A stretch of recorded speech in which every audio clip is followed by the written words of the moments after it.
자, 그러면 이 문제 취재한 황정환 기자와 좀 더 자세히 알아보겠습니다. 자, 황 기자, 주 52시간 근무제가 이달부터는 50인 미만 사업장으로까지 확대됐죠? 네, 맞습니다. 그 주 52시간제는 저녁이 있는 삶을 목표로 2018년 7월 1일부터 시행됐으니까 이제 시행 3년이 됐습니다. 네.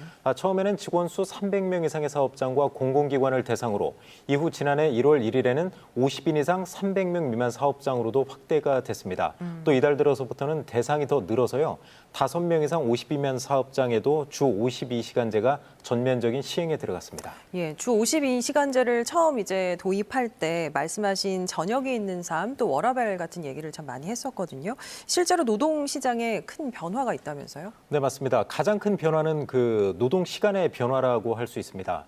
고용노동부와 통계청에 따르면 법정 근로와 연장 근로 등을 합쳐 주당 최대 근로시간이 68시간이던 2017년, 연간 노동시간은 2014시간이었습니다. 예. 그런데 주 52시간제가 적용된 2018년엔 1986시간으로 줄었고 지난해는 1952시간까지 감소했습니다. 제도 시행 4년 만에 노동시간이 62시간 줄어든 겁니다. 네. 근로여건에 대한 만족도도 늘어서 2017년 27.7%이던 임금 근로자의 근로여건 만족도는 2019년에 32.3%로 상승을 했습니다.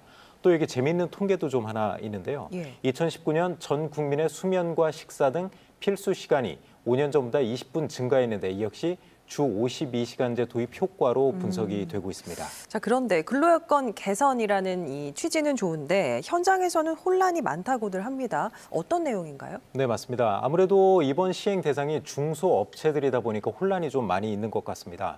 취재진이 다녀온 업체는 계룡시 두마면의 산업용 공조기 제조업체인데요.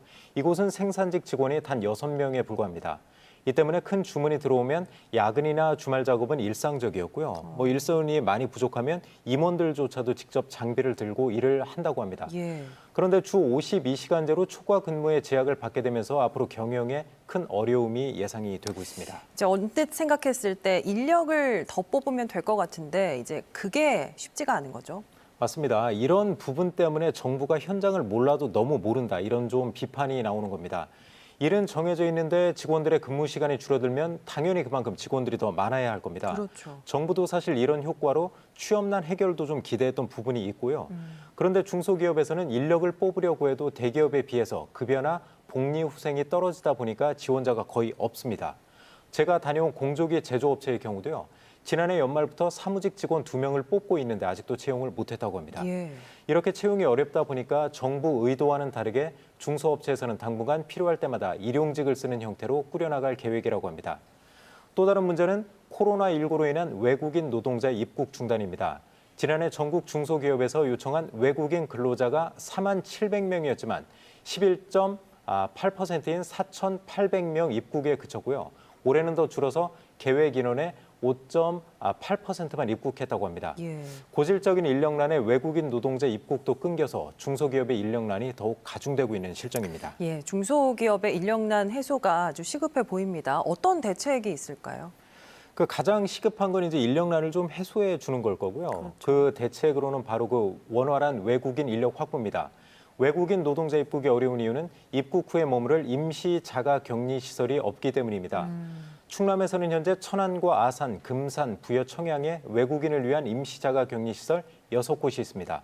그런데 이곳 수용 인원이 고작 100명에 불과해서요. 수요에 비해서는 아주 턱없이 부족하다고 합니다. 네. 이 때문에 중소기업 중앙회 대전, 세종, 충남 지역본부에서는 대전시와 세종시, 충청남도에 외국인 근로자를 위한 임시 자가 격리 시설 확보를 요청하고 있습니다. 비용은 어차피 이제 외국인 근로자를 초청한 업체에서 내기 때문에요. 그 자치단체 부담은 없고 결국 이제 의지만 있으면 충분히 해결 가능한 문제라고 합니다. 네, 네. 중소업체 인력난 해결을 위한 정책적, 재정적 지원과 함께 외국인 근로자 문제 해법도 나와야만 중소기업에서도 주 52시간제가 성공적으로 안착할 수 있을 것으로 보입니다. 네, 알겠습니다. 여기서 마무리하겠습니다. 황 기자 수고했습니다.